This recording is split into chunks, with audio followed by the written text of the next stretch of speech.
He wasn't ashamed of his cognac nose. He had made millions suing swimming pool manufacturers over drowned children, or amusement parks where the roller coasters flew off the rails. Investigating cops seemed a natural progression.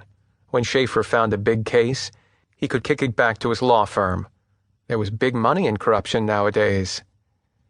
A few kind words and a handshake landed Leonard as the press secretary at the Parks Department. The biggest story of the year was announcing when there was enough snow to go sledding. After a decade in the corruption business and 6 months in prison, Leonard welcomed the change.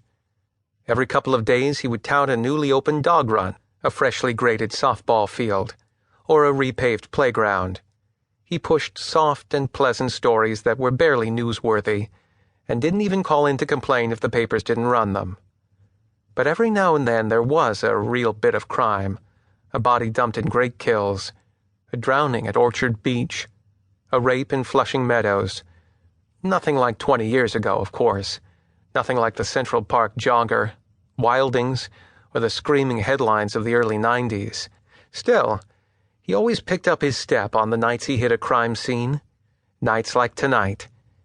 It hadn't happened in the park proper, but he had been getting calls about it.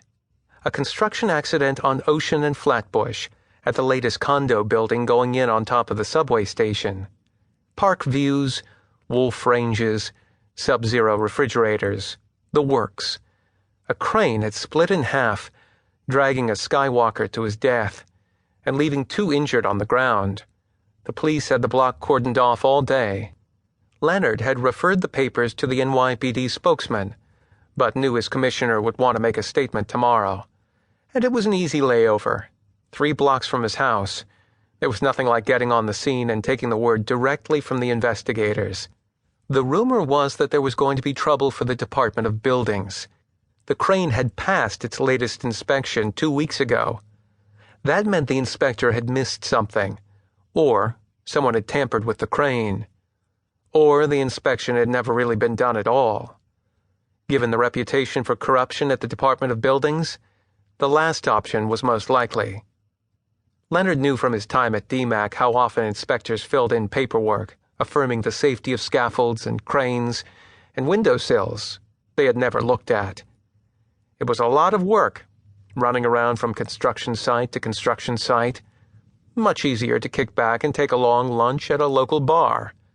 And when a developer is willing to give the inspector a couple of $100 to have that lunch instead of coming around to the site, it's easier still. Aside from the corrections department, where guards gleefully smuggled straight razors and heroin into the jails for the price of a cup of coffee, Buildings was the most corrupt agency in the city. As he trundled up the stairs toward Flatbush, trailing the long crowd, Leonard figured it would be an easy case. He would find out the inspector had never looked at the crane, that the bolt had been weak for months. Buildings would run out tomorrow and inspect about 50 cranes. People could safely walk past construction sites and into the parks. And by the way, the Parks Department inspects its own equipment regularly. Maybe Barry Schaefer would get his chance to file charges against the inspector. Or maybe he would just make an angry speech about it and head back to the upper 70s to nurse a single malt and congratulate himself. The yellow tape blocked off the whole sidewalk from the train station up to Empire. Even the bus station was shut down. A rookie officer stood by the tape, bored, directing pedestrians around the long way. "You gotta go around, sir." Leonard Mitchell, Parks Department. Leonard took out his city ID. He didn't get to carry a badge anymore, not like he did at DMAC. The official card was usually good enough for an ordinary crime scene that was basically inside his agency's jurisdiction. Usually. But the young cop just stared at it.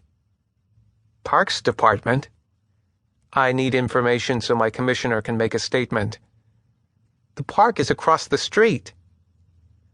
You can always count on a police officer to say something basically true and utterly irrelevant.